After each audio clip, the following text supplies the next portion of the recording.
Good morning. I've got a few inquiries about the case presentation over the weekend, and I think maybe it's a good time to talk about that project specifically. A few other details. Again, I'm going to record this for just one time for both classes. It's not worth it for me to record. I've got an online class at St. Louis Community College, online class at UMSL. UMSL uses Canvas. The community college, thankfully, still uses Blackboard. I'm still learning Canvas, but anyway, let's go in and look at. First of all, let's look at the schedule on this project. Okay, and I'm going to start right here in week 10. Now I've got this up, and maybe I can make. I don't know if I can make this bigger. Um, but you look at week 10 and it tells you case presentation, final version due Sunday. All right. Um, this is going to be, and I think I've said this many times in my other explanations of topics. What you're going to do is you're going to do a video recording of a PowerPoint slide with you as a talking head, much like what my videos look like. There are a lot of free sources you can get 30-day trial memberships or whatever on a variety of free sources. And I think I've really kind of timed everything we're doing on that basis. All right, so I'm going to work backwards, maybe not the best. If I don't think I've gone on too long, I'll come back and do it forward again. But if we look the week before, case presentation, be making the final adjustments, final version due Sunday next week. Okay, so let's click ahead. Well, what do we need to do in week before? What I've got, and on the schedule, I noticed something that I think we may have to change, and that's in week 7. I want you to do a test run on your recorded presentation. All right, and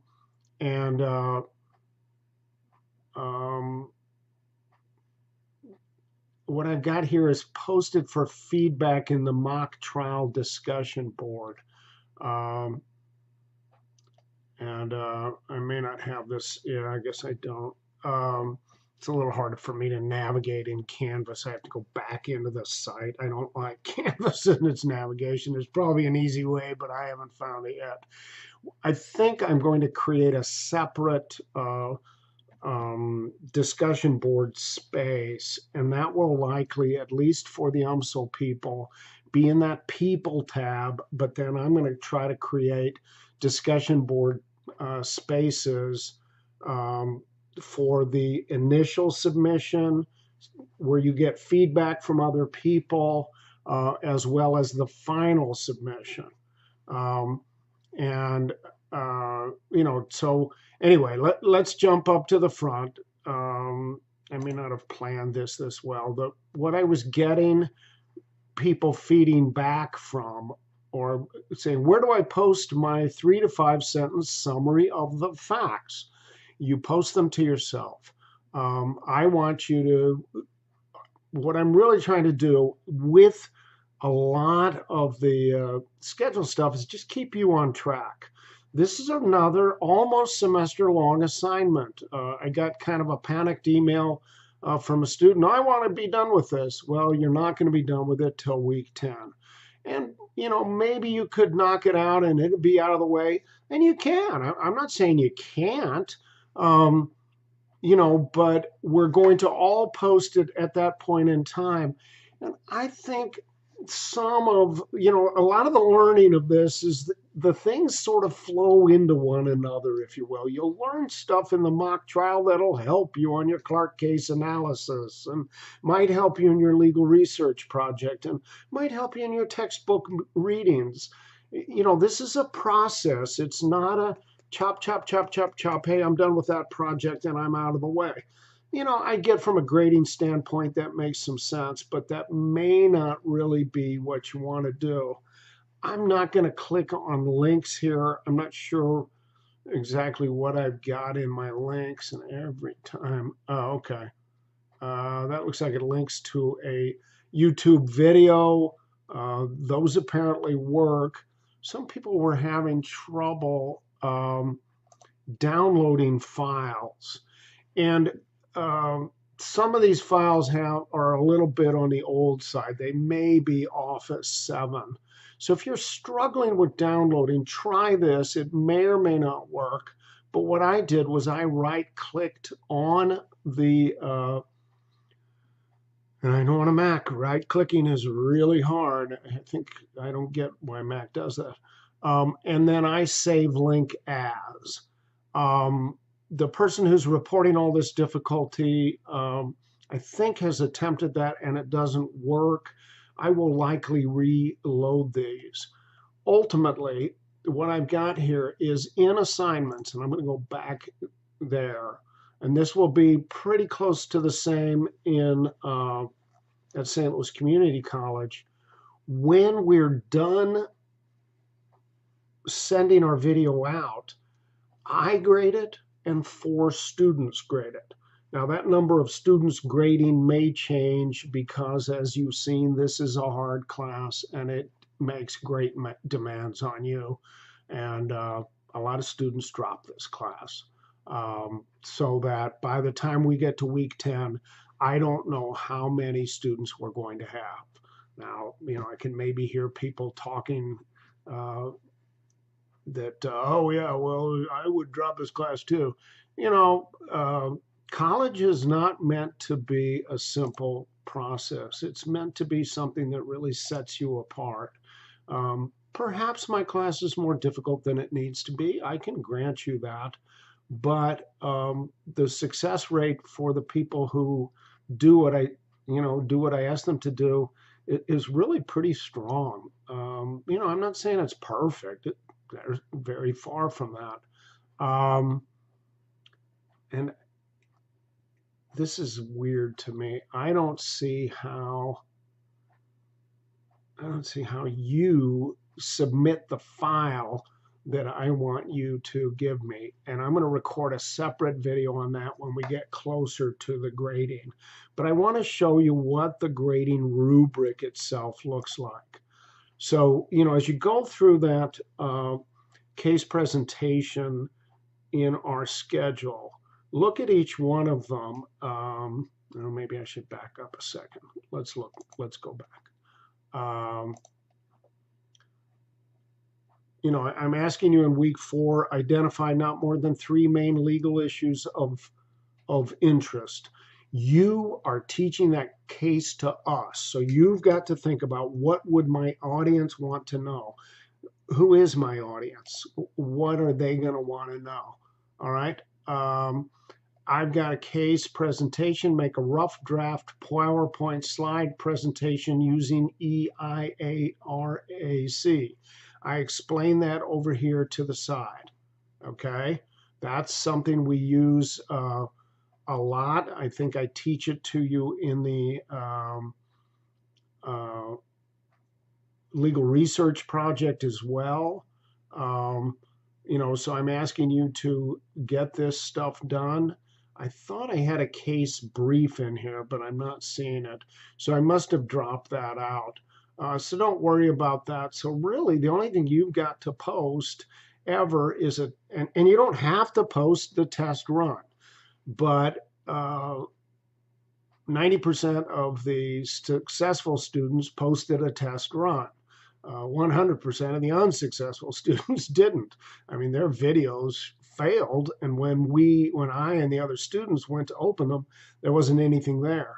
You don't necessarily have to post out to YouTube. There are other repositories.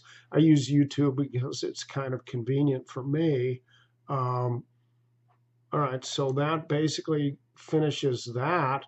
And by the time we're done with the case presentation, once you've done it, once everybody grades you, and I give you a week to grade your classmates. If you don't grade your classmates, you get a reduced grade in this class. And let's bounce back to that case presentation. When we look at this,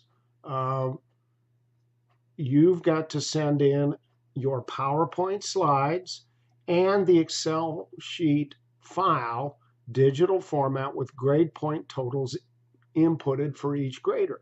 We're going to show you how to do that, but that's going to be a separate video.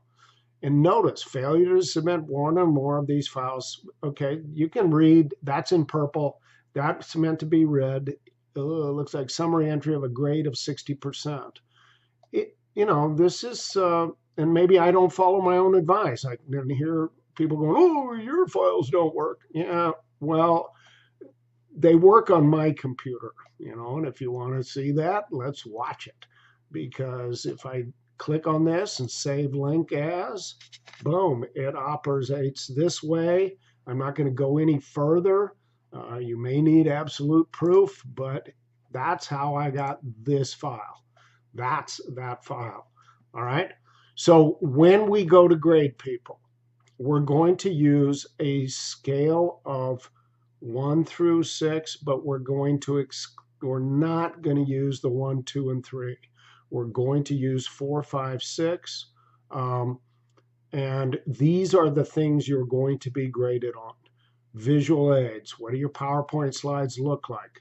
Clarity of speech. Do you speak directly to the camera, or you kind of get down here and mumble, I don't need to be very good at my speaking contact. Do you try to engage the lens, or are you looking down at your notes or looking off to another screen or whatever? Body habitus, I think you should try to have better body habits. I'm not perfect at this. How do we do lecture stuff? But I want us to judge how you're doing there. This is a video presentation. I think video presence is something you guys are going to learn. You're going to live with the rest of your lives. I've only got about 30 more years of life myself. By the time I'm ready to be put under the ground or scattered to the winds or whatever it is, things will have changed and we'll be in a different video setting.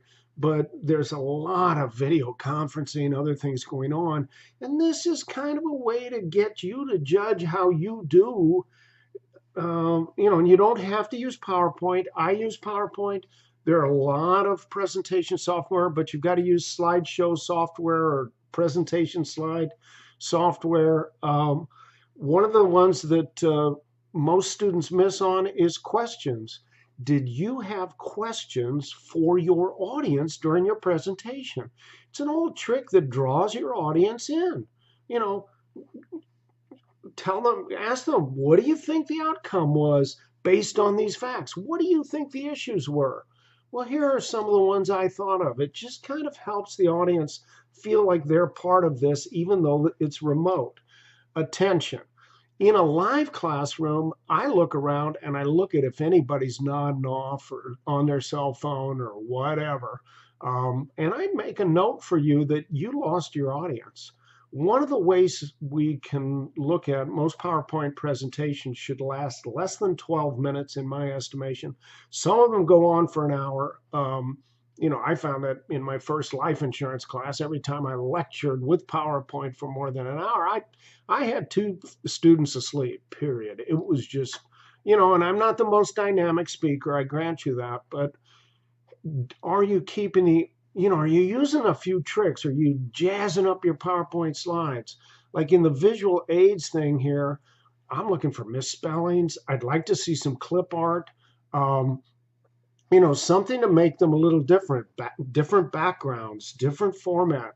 Does your format work well on the screen? Does it project well out to the audience? And then knowledge of subject matter. Did you really look like you were the expert on this case? We use a Toastmaster criticism sandwich technique where I try to say some nice things about what you've said, and then I try to tell you, here's some things you need to improve, and then I try to say something nice too. And that's where I would fill in things like this. All right, so what we will probably do in Blackboard, you get the option to email the submitter. All right, so if we go, let me see, I've got my Blackboard space up. I don't. I'm in the process of creating a forum, and I'm not going to go in and even touch that tab. But when you get that person's video, you'll be able to email them directly. I believe in Canvas, we're not going to have that option because I'm not seeing that in our discussion board spaces. So you're probably going to have to go into the People tab, find the individual whom you are assigned to grade, and send them a direct email. You do not copy me in on this. I trust you, okay? And what we'll do is we'll ultimately report this on the chapter presentation template for grade XLSX. I may try to reload these. They're working okay for me. If you could do a test on it. One thing I'd like to point out before I leave, and this is just something I'm finding in my Canvas course, as I look at the legal research project, here's what it tells me, how many students have popped in. I'm kind of amazed with this many students. I've got almost nothing going on in here.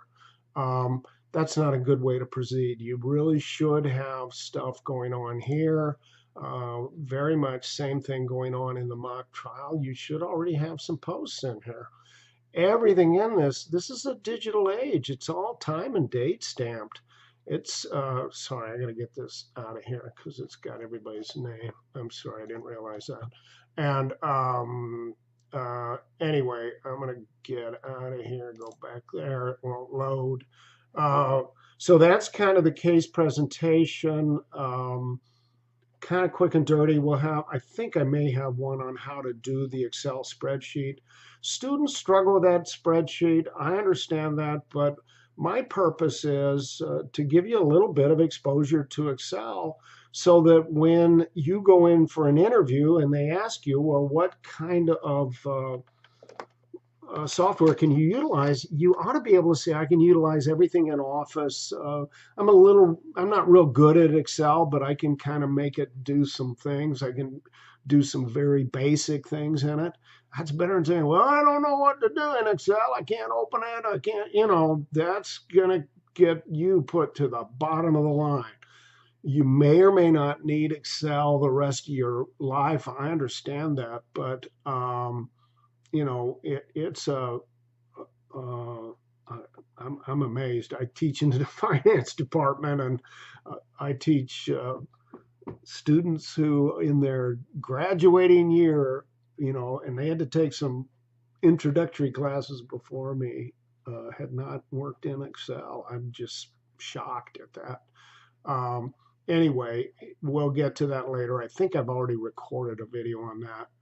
This was intended to be much shorter, but I wanted to get that going. I hope that helps.